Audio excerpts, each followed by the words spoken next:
We're going to be discussing about phishing, how dangerous it can be, and how you can exactly avoid phishing. What exactly is phishing? So, phishing is definitely a part of cyber hacking, and it is a concept where somebody is trying to steal personal and private information using some deceptive ways. It can be emails, websites, messages, and a victim kind of gets tricked into revealing all these information. How exactly it is worked? Generally, a concept that happens over an email. So, suspicious email is sent across to a victim. The victim always opens up these emails. They find some links which they click on or some information that has to be shared, or there are a couple of downloads that happens, and boom, hacker has an access to your computer.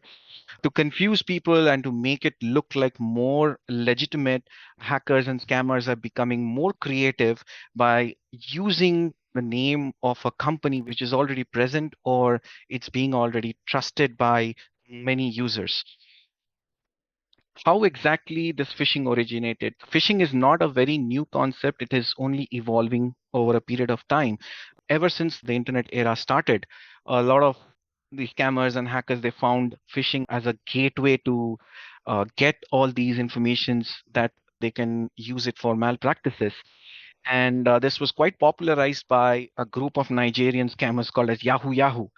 Even till date, email and other form of communication is considered to be the best way of getting information from anyone.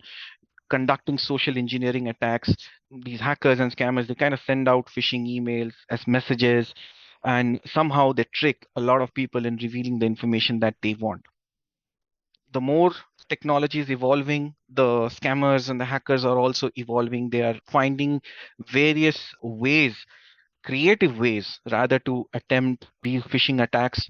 We all know that antiviruses are there to protect from these hackers, but not from phishing emails. For instance, these anti-malware solutions or anti-spam solutions, they used to read or understand the language of the phishing emails. So now scammers have started using images so that these programs cannot understand what kind of mail it is, and hence it kind of passes through. So as more as technology is evolving, the scammers are also evolving. It is our duty to understand how we can ensure that we are protected from these phishing campaigns and how not to be a target of a hacker. First category or the first type is the fisher attempts basically to trick you into thinking that the information that you are putting in is basically a legitimate information which is being shared to a legitimate website or a legitimate organization. And the other, the fisher kind of attempts to trick you by doing social engineering tactics, posing as someone else. So for example, you have been contacted by the CRA and you need to give out details like your social insurance number or any other valid personal identification number, but actually it is not. It is a way of tricking you to reveal those information. What you see over here is one of the examples email stating that it is a news.nokia.com and it is coming in from Nokia. You have a couple of links. They are asking you or requesting you to put in your account details over there. But what will happen is the moment you put in your information, it is not going to go to Nokia, but actually it's going to go to the fisher or scammer end, and they would be able to do some malpractices claiming it to be you. So similarly, there are many other spoofed phishing emails or websites which is created for IRS, CRA, all the government bodies. They are kind of deceptive. Please be careful of such. Always look into the domains from where they are sending the email from. In the second form of phishing is basically when the hacker is trying to be more discreet, and they will have you download their malware into your computer unknowingly. Now, these are the ones that I'm also personally scared of, because these are the skilled hackers. They will ensure that a malware is installed on your system. Antiviruses will also not be able to detect it. But at the back end, he will have information, everything from your computer, whatever he wants to. Also, as a cybersecurity practitioner, I have seen they not necessarily always steal information, but they also use the system or your computer to conduct some other illegal activity, say like attacking someone else or trying to hack someone else using your computer. So you would not even know what the hacker is doing. So it's very important, whatever you're downloading, do not download anything, do not install anything from an untrusted source. So generally, the ones that can be easily caught, the fisher will probably send you an email with a document or with a zip file. And the moment you double click on it, you try to open it or access it, it will silently install software on your computer, which is going to lead to this hack. There are a couple of reasons which is why phishing is still there and no technology can actually get rid of it completely. Why? Because these phishing emails or these phishing scams are targeted with an urgency, a curiosity, a desire, fear, and definitely greed also coming into a lot of pictures. So these are like human psychological elements that comes to play, and people can easily fall this trap. But definitely us, we can be more cautious and vigilant about these messages. We can look for spelling mistakes, we can look for the sender address.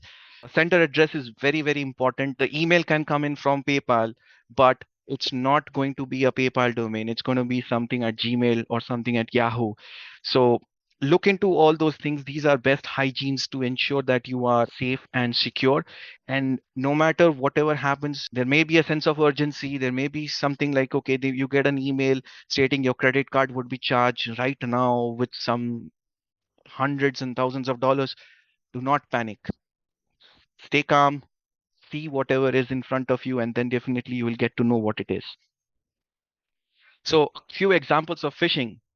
A very common is a PayPal asking for some document, or rather some money is pending that we need to click and we need to get. But you look over here, the mail is coming in from outlook.com. This is the domain that I was talking about. So this email body can be created and curated in a very nice way, but look into this. And you see over here, response required. So this is like an urgency. They're trying to create a sense of urgency. When you log in, the login information of your PayPal is not going to go to PayPal, it's going to go to the hackers or the scammers. And then they can log in and take the money out of your account.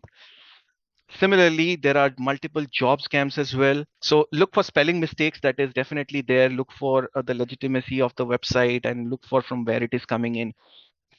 Job scams are very common these days in Canada and in the US because of the market, the volatile market. So this is something really picking up a lot. So don't click on these links.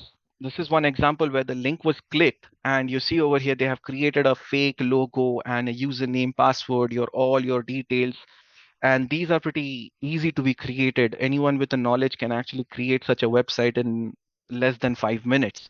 But do not share any of these details. Think in this way, whenever you are making a call to a bank, the bank always puts you on a secured line. The representative of the bank also does not ask you for all these details. They put you on a secured line. It's a recorded line. This is not happening over here on a website. Do not throw out your information, no matter whatever happens, unless you are 100% sure that it's a legitimate website. This is another classic example. You might get a phishing email stating that, okay, there is PDF which needs to be signed. But often what happens is when you click on this view document, there is, first of all, something that we call as a tracker, which will reveal your information about your system, about you, your location. And not only that, if you download it, most likely those document that you downloaded will have a virus or a malware embedded inside it, which will give access of your computer to a hacker. Now, what would you do if you are suspecting someone is attempting to phish you? First of all, there are ways of reporting suspicious senders. Have a best practice of not clicking in on every link that you see.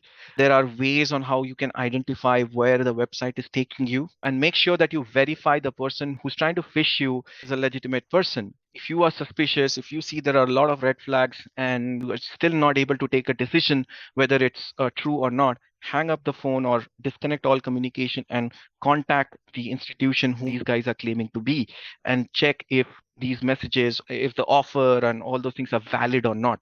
Understand your SIN, your SSN, they are really, really valuable information. The government spends a lot of money into it, trying to ensure there is a privacy policy set around it. Do not throw it off anywhere on publicly or on any website unless you have been specifically asked by the institution via phone or the proper channel. If you are receiving any phishing emails from a friend, contact your friend or the person, because their account might be compromised, their account might be hacked, or somebody might be trying to spoof using their name. Make sure that you're not putting in any information by clicking on any links. Make sure you're not putting in like change your password, contacts, your bank.